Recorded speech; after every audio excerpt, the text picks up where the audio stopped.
চারিদিকে পুরো কাদা আর কাদা, এর মধ্যে তোরা উনুন বানাবি, পিকনিক করবি, তাই তো? ওফ ছোটদা, আমি শিওর তুই দেখে নিস তোদের এই প্ল্যানটা ক্যান্সেল হল। এই কি করছিস কি? সামলে লাগেনি? হ্যাঁ ছোটদা, পিকনিকটা ক্যান্সেল কর। বললেই হলো ক্যান্সেল কর। না না, ওই সমস্ত বললে হবে না, ব্যবস্থা একটা করতেই হবে। কিন্তু কি ব্যবস্থা করা যায়? আলোকে কখন থেকে ডাকলাম, এখনো পর্যন্ত এসে পৌঁছাতে পারলো না। কি যে করে সারাক্ষণ, ও আসলে তাও না একটা। কি হয়েছেটা কি? তোমাদের দুজনকে এখানে পাঠানো হলো দেখার জন্য যে বাগানে পিকনিক করা যাবে কি, সেখানেও আমাকেই ডাকতে হলো। এই তো ছোট বৌদি, তুমি দেখো এর মধ্যে পিকনিক করা যায়, আমি এর মধ্যে নেই বলে দিলাম।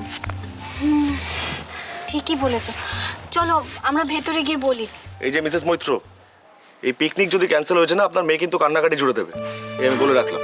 হ্যাঁ, কি হবে তাহলে? সে আমি ইচ্ছেকে বুঝিয়ে দেব, তুমি যাও। ঠিক আছে, তোমরা কিন্তু সাবধানে এসো। কি হলো? চলো। গেছে, বাঁচা গেছে, তুমি এসো না। দেখো না, তুমি দেখো এই জায়গাটা ঘুরে দেখো, কোথায় কোথায় কাদা, অল্প কাদা, এতে কি হবে? এই তো এখানটা পরিষ্কার রয়েছে, শুকনো রয়েছে, হবে না এখানে। সামান্য কাদার জন্য পিকনিক ক্যান্সেল হয়ে যাবে? হয় নাকি কখন? এই তো এখানটা শুকনোই রয়েছে, এখানে উনুন বসাতে কোনো সমস্যাই হবে না, রান্না করতেও চাপ হবে না। হ্যাঁ, তবে এটা ঠিক যে বসে খেতে সমস্যা হতে পারে। তবে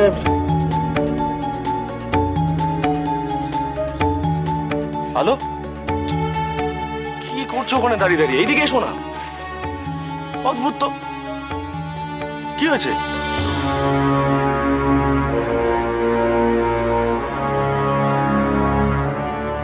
কাল রাতে নিশ্চয়ই কেউ এসেছিল সৌরভ। কিন্তু আমি তো বেরিয়েছিলাম, কাউকে তো দেখতে পেলাম না। পালিয়ে গেছে, তা নাহলে এই রুমালটা এখানে কি করে আসবে? এই কি ব্যাপার বলতো তোদের? হ্যাঁ, একটু আলাদা হতে পারলে নিজেদের মধ্যে গুজগুজ ফুসফুস শুরু। আরে পিকনিকটা কি করবি বল? কি হয়েছে? Any problem? না রে মেজদা, কালকে রাত্রিবেলা আলো আমাদের ঘরে জানলা দিয়ে কাউকে দেখতে পেয়েছে। আমি যদিও বা দেখিনি, পরে বাইরেও বেরোলাম টর্চ নিয়ে, কাউকে পেলাম না। কি বলছিস এসব? আমাদের চোখে ফাঁকি দিয়ে বাগানের রাস্তা দিয়ে পালিয়েছে। দেখুন না, রুমালটা পড়ে আছে ওখানে।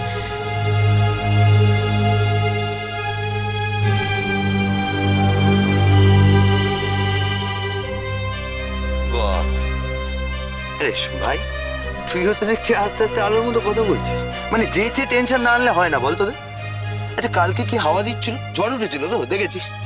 তার মধ্যে কোথা থেকে একটা কার রুমাল এসে পড়েছে, এই নিয়ে তোদের অহেতুক চিন্তা। মানে আমি তোদের নিয়ে আর পারছি না, বুঝলি তো? এই অ্যামেচারিস গোয়েন্দাগিরিগুলো বন্ধ কর।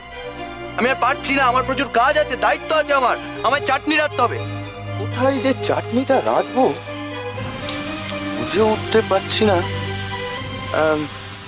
না, এখানে আর এই কাদার মধ্যে পিকনিক করা যাবে না, বুঝলি? আমি যাচ্ছি, তোরা থাক এখানে। ওই রুমালটা নিয়ে রিসার্চ কর। আমি বলি ওদের যে পিকনিক ক্যান্সেল। ওকে, চললাম। যত সব দাদা, এই যে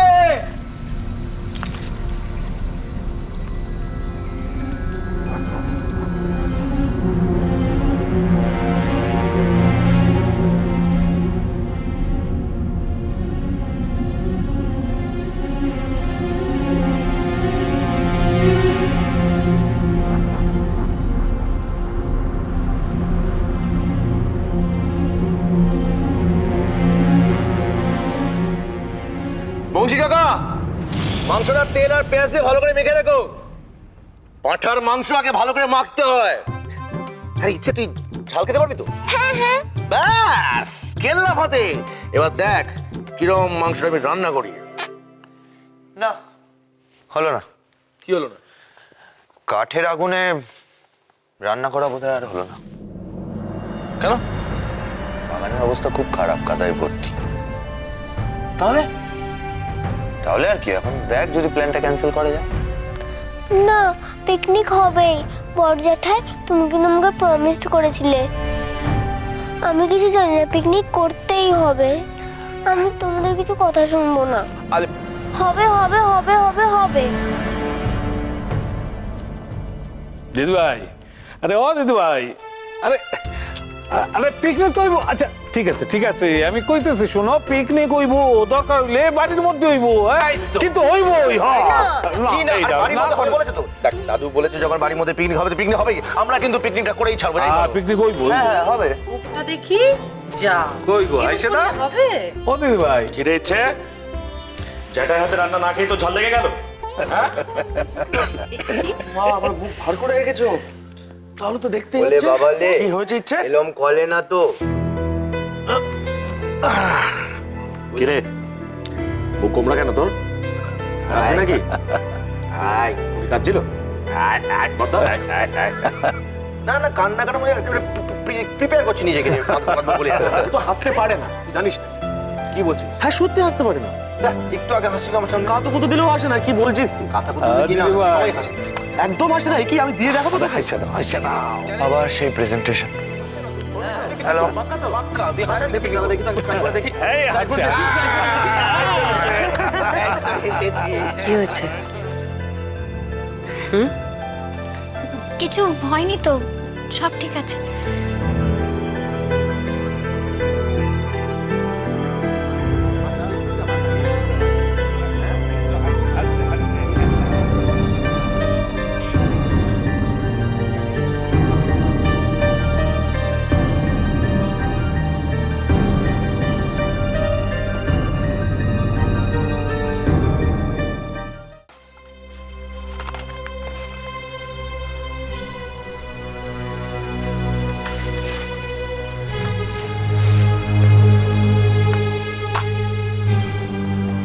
মেজদা, হ্যাঁ ভাই বল। আচ্ছা তুই কি এখনো এরকম বাংলার পাঁচের মতো মুখ করে থাকবি? চিল্লাও সৌরভ, ফালতু ফালতু ব্যাপার নিয়ে। বিষয়টা ফালতু ফালতু নয় রে মেজদা, আমি কি করব কিচ্ছু বুঝতে পারছি না। আমি যত চাইছি এই টেনশনটা থেকে বেরোতে, ঠিক তখনই এমন সব কিছু ঘটছে যাতে আবার সেই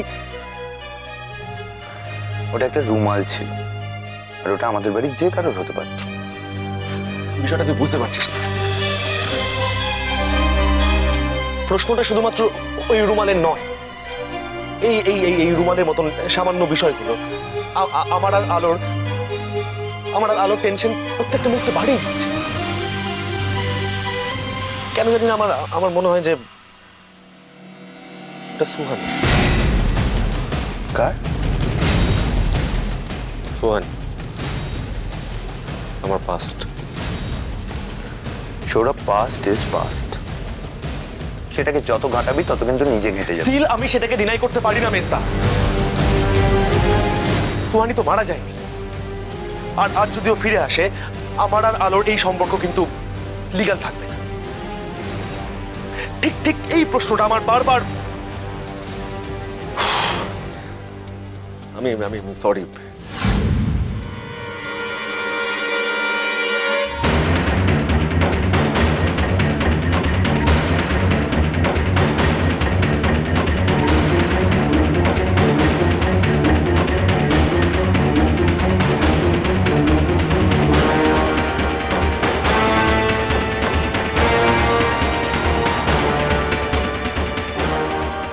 এই মেয়েটি তো সুনিতা, মানে তুই একে চিনলি কি করে? সৌরভ, ওর নাম তনুশ্রী। আরে কোথায় যাচ্ছ তুমি?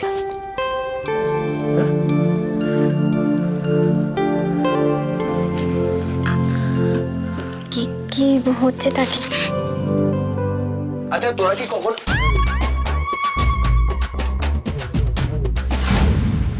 ওই তনুশ্রী বলে মেয়েটার সাথে আমি একটা অ্যাপয়েন্টমেন্ট ফিক্স করেছি।